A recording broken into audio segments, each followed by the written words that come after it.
Hello everyone, শুভ সকাল সবাইকে। কেমন আছো তোমরা? আশা করি সবাই ভালো আছো। আমি পল্লবী আজকে সকালের ব্রেকফাস্টের ভিডিও নিয়ে চলে আসলাম। ঘুম থেকে উঠে ব্রাশ করেই আমি দোকানে চলে গিয়েছিলাম ডিম আনতে। আর একটু তাড়াহুড়ো করেই করছিলাম, কারণ আমার দাদাও চলে যাবে 9:30টার দিকে ডিউটিতে। তো ও যাতে টিফিনটা নিয়ে যেতে পারে, তাই জন্য একটু তাড়াহুড়ো করেই করছিলাম। সবসময় তো ডিম টোস্টটা আমরা একই রকম পদ্ধতিতেই খাই, আজকে না হয় একটু অন্য রুটিতে অন্য রকমভাবেই খাওয়া যাক। তো এই ডিম টোস্টটা করতে আরও অনেক কিছুই লাগে, যেমন টমেটো, ধনেপাতা, গোলমরিচের গুঁড়ো, জিরের গুঁড়ো, অনেক কিছুই লাগে, যেগুলো বাড়িতে কিছুই ছিল না।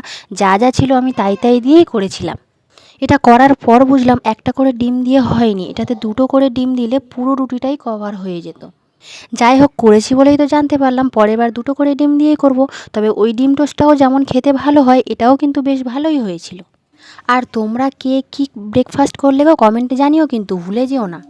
মা কিন্তু ওদিকে সকালে দাদা চলে যাবে বলে তাড়াহুড়ো করে উনুনের জালে রান্না করে নিচ্ছিল, আর আমি এদিকে গ্যাসে করে নিয়েছি ডিম টোস্ট।